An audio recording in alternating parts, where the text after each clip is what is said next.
Dia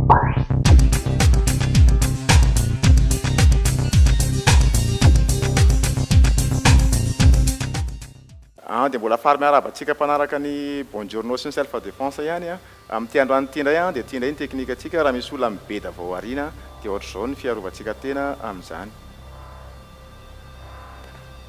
Beda ohatr'izao izy a dia raisina fotsiny ity a dia mivao ohatr'izao ny tanany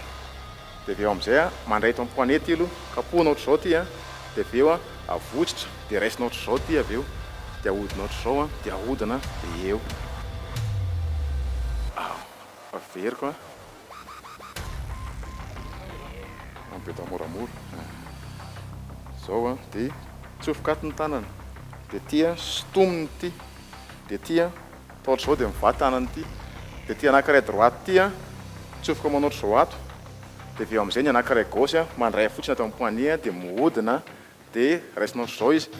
dia raha olona mahay sy maharaka an'ilay izy zany izy a dia raha manao sity izy a mihodina ohatr'izao a dia miala ianao fa ny teknika zany a ny azahoantsika hipresy anazy tsara mba tsy hahafahany mihodina dia zao ny anaovantsika anazy raisiny ity a dia domina ny tanany dia mitsofoka ity a tonga dia eto ity zany aloha zao eto ity a dia raisiny ity dia avy amin'izay ahodina ohatr'izao a dia presitsika ohatr'izao izy mba tsy hahafahany a ny hodina andeha hanao an'ilay sita teo.